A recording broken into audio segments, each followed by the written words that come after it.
Agar bisa memahami urusan Israel-Palestina ini, kita perlu tahu sejarahnya dulu. Kekeliruan orang pada umumnya adalah mengira bangsa asli Palestina itu adalah Arab Muslim, padahal faktanya bukan. Palestina berasal dari kata Filistin, dan berdasarkan keterangan yang saya dapat di Museum Filistin di sini, bangsa Palestina berasal dari Pulau Kreta di Kepulauan Yunani. Mereka berlayar dari Pulau Kreta Yunani dan menetap di tanah yang kita kenal sekarang dengan nama Palestina. Jadi bangsa Palestina aslinya bukan Arab Muslim, tapi orang Yunani kuno. Waktu bangsa Filistin kesini dari Yunani, daerah ini dulu belum bernama Palestina. Daerah ini dulu masih bernama Kanaan atau Tanah Kanaan. Apakah waktu itu sudah ada bangsa Arab dan Yahudi di sini? Jawabannya belum. Bani Israel atau bangsa Yahudi baru datang ke tanah Palestina setelah Nabi Musa meminta kepada Fir'aun Raja Mesir untuk membebaskan mereka dari perbudakan.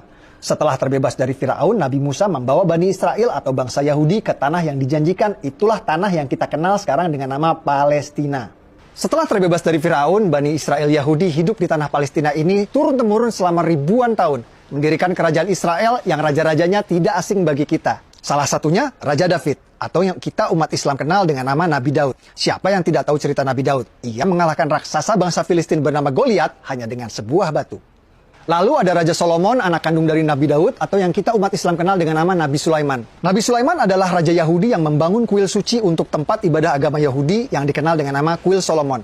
Yang di belakang saya itu adalah tembok ratapan, tempat paling suci bagi agama Yahudi seperti Ka'bah buat umat Islam. Tembok ratapan ini dulunya adalah bagian dinding dari kuil suci agama Yahudi yang dibangun oleh Nabi Sulaiman. Kuil bertahan 600 tahun sampai ia dihancurkan oleh bangsa Romawi pada tahun 70 Masehi. Lalu karena benci pada bangsa Yahudi, Kaisar Romawi Hadrian merubah nama Israel menjadi Palestina. Nama yang bertahan sampai hari ini. Jadi Kaisar Romawi Hadrian lah yang memberi nama Palestina pada daerah ini. Aslinya daerah ini bernama Tanah Kanaan. Lalu Bani Israel Yahudi datang, namanya berubah menjadi Israel. Kemudian oleh Kaisar Romawi Hadrian, nama Israel diganti menjadi Palestina. Jadi faktanya bangsa Yahudi memang sudah ada di tanah Palestina ribuan tahun sebelum Arab dan Islam masuk ke tanah Palestina. Inilah yang dijadikan landasan prinsip bangsa Yahudi sekarang ngotot mempertahankan negara Israel ini. Lalu kapan Arab dan Islam masuk ke tanah Palestina?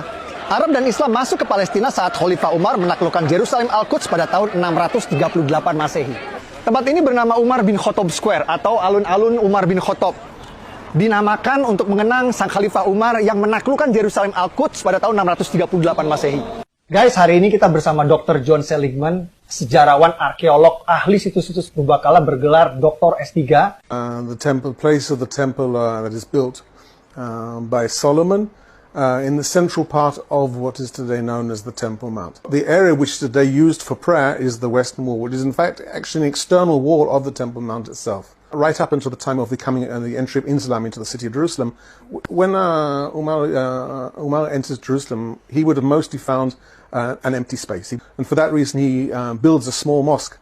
We know quite clearly the development of the two major structures on the Temple Mount, one being the Dome of the Rock, and the other one being the Al-Aqsa Mosque. Both were built by the fifth Caliph, Abdul Malik. Those buildings are later than the time of the arrival of Muhammad. Arab dan Islam berkuasa selama 500 tahun sampai kerajaan Kristen Prancis datang.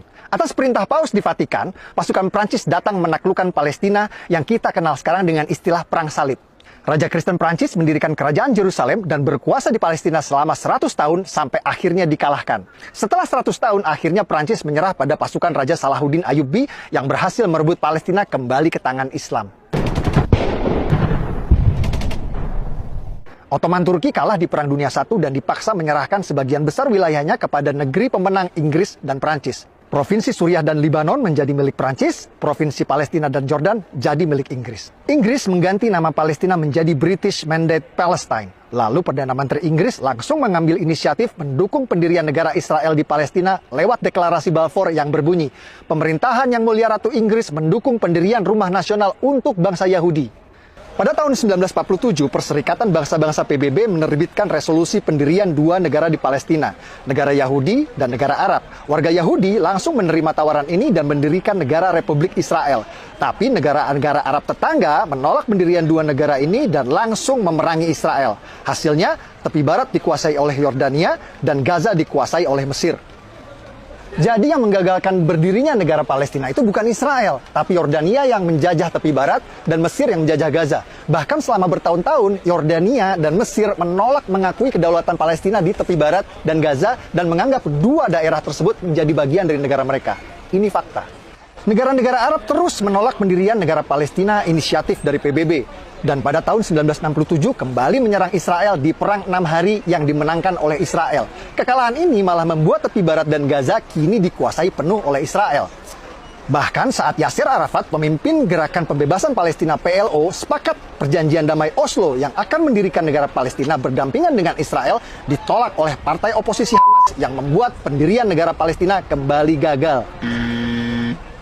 Dulu PBB menawarkan pendirian negara Palestina ditolak, malah dibalas dengan perang. Lalu Amerika menawarkan pendirian negara Palestina kembali ditolak. Sepertinya perdamaian memang sulit tercapai di sini karena setiap ada upaya menuju perdamaian selalu ada pihak-pihak yang berusaha untuk menggagalkannya. Tahun 2007 saat Presiden Palestina Mahmud Abbas sepakat dengan solusi dua negara, oposisi Hamas malah sengaja menembakkan roket-roket ke Israel sebagai tanda mereka menolak solusi damai tersebut.